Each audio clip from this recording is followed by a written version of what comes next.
नमस्कार, मेरा नाम अभिषेक उपाध्याय है। आप देख रहे हैं टॉप सीक्रेट और मैं आपको टॉप सीक्रेट में एक टॉप सीक्रेट राजनीतिक बिग ब्रेकिंग बता रहा हूं। तो ब्रेकिंग न्यूज़ ये है कि लखीमपुर खीरी में जो थप्पड़ कांड हुआ है उसकी गूंज दिल्ली तक पहुंच गई है।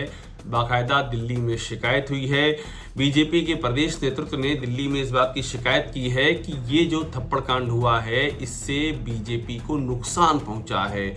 और ये भी बताया गया है दिल्ली में, यानी कि बीजेपी के केंद्रीय नेतृत्व को, कि जो 6 दिन की देरी हुई है इस एफआईआर में, इसने भी पार्टी को नुकसान पहुंचाया है।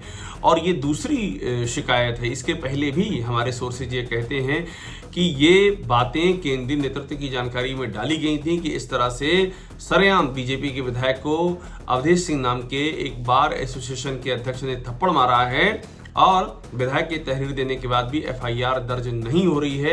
इससे खासा नुकसान हो रहा है। संगठन ने अपनी ओर से कदम उठाते हुए अवधेश सिंह और उनकी पत्नी पुष्पा सिंह को और उनके सहयोगियों को पार्टी से निकाल भी दिया था ताकि डैमेज को कम किया जा सके। लेकिन जब एफआईआर नहीं हो रही थी तो ये डैमेज बढ़ता जा रहा था। ऐसे में ये केंद्रीय नेतृत्व की जानकारी में डाला जा चुका था। लेकिन अब जबकि 6 दिनों के बाद ये एफआईआर दर्ज हुई है तो भी इस बात की जानकारी दी गई है बीजेपी के नेतृत्व को कि किस तरह से इस पूरे प्रकरण ने बीजेपी को उपचुनाव के मौके पर खासा नुकसान पहुंचाया है।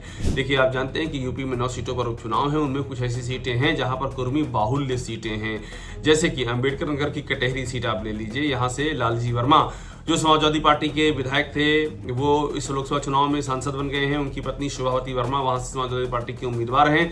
वो कुर्मी बहुल इलाका है। तो ये सीट का पर बीजेपी का बड़ा नुकसान हो गया, ऐसा मानना है जो बीजेपी की ओर से लखनऊ से, यानी कि लखनऊ के नेताओं की ओर से दिल्ली में जानकारी दी गई है।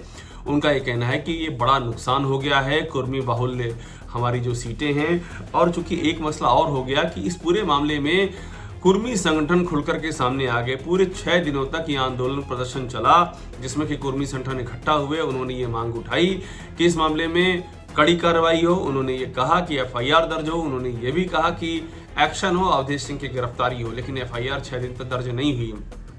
लेकिन जले पर नमक छिड़कने वाली बात तब हो गई जब बाकायदा वहां पर करणी सभा का समारोह हो गया और क्षत्रियों की जो करणी सभा है उस समारोह में बाकायदा अवधेश सिंह, जिन्होंने योगेश शर्मा को सरेआम थप्पड़ मारा था, उनका वहां पर स्वागत किया गया और वहां नारा लगे, देखो देखो कौन आया, शेर आया, शेर आया। हमारी जानकारी ये है कि इस बात की भी जानकारी दी गई है बीजेपी के केंद्रीय नेतृत्व को कि किस तरह से अवधेश सिंह पर एक्शन तो हुआ नहीं, उल्टा अवधेश सिंह का वहां पर महिमा मंडन हुआ और प्रशासन देखता रहा।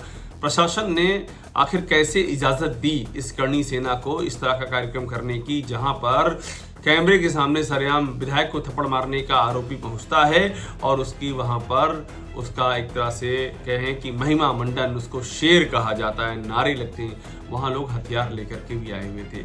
आखिर वो हथियार लेकर के कैसे पहुंचे, क्यों प्रशासन को खबर नहीं हुई, इसकी भी शिकायत है वहां पर। और आप देखिए, एक बात और जानकारी देने वाली है। ये भी कहा गया है प्रदेश संगठन बीजेपी के लखनऊ से दिल्ली की ओर ये भी बताया गया है कि ये वही हो रहा है जो कि लोकसभा चुनाव में हुआ था। लोकसभा चुनाव में ऐसे ही क्षत्रिय पंचायतों का होना शुरू हुआ था और उन क्षत्रिय पंचायतों को हैरानी ये है कि इजाज़त इसी प्रशासन ने दी, यानी कि सरकार तो यूपी में बीजेपी की है, फिर प्रशासन ने कैसे इजाज़त दी। तो यहाँ पर आरोप ये लगा कि ये तो मिली भगत से इजाज़त दी गई है। तो क्षत्रिय पंचायतें होना शुरू हुई पश्चिम के इलाकों में। उनमें ठाकुर नेता इकट्ठा हुए और बाकायदा वहां पर ऐलान किया गया कि बीजेपी को चुनाव हराना है और वहां से एक मोमेंटम बनना शुरू हुआ। मुजफ्फरनगर हो गया, सहारनपुर हो गया, कैराना हो गया, मेरठ, इन सब में इस तरह की पंचायतें और इस तरह के नेता इकट्ठा हुए और बाकायदा फरमान दिया गया। संगीत सोम जो बीजेपी के एक नेता हैं, मेरठ की सरधना सीट से वो चुनाव लड़ते आए थे, अब इस बार हार गए। वो एक बड़े क्षत्रिय नेता माने जाते हैं। उन्होंने भी बाकायदा इस तरह की बातें कही जिससे कि बीजेपी को खासा नुकसान हुआ। तो बीजेपी के प्रदेश संगठन ने ये बताया है केंद्रीय नेतृत्व को कि ये जो एक बार फिर से ये जो ठाकुरवाद का आरोप है ये पार्टी पर गहरा रहा है। लोकसभा चुनाव में बड़ी हार पार्टी देख चुकी है, पार्टी अपने हाथ जला चुकी है। तो दूध का जला छाछ को भी फूंक फूंक करके पीता है, इसलिए पार्टी बेहद ही चिंतित है इस बात को लेकर के। और जो 6 दिन तक कार्रवाई नहीं की गई, इसकी पूरी रिपोर्ट भी तैयार की जा रही कि इसके पीछे कौन है।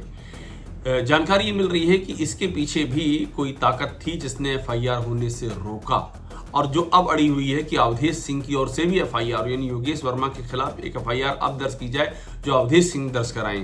तो ये जो ठाकुरवाद का आरोप है ये सरकार पर गहराता जा रहा है। ये आरोप पहले भी लगते हैं, इनके आरोप को विपक्ष ने लगाया है, ये आरोप मीडिया ने तथ्यों के आधार पर सामने रखे हैं।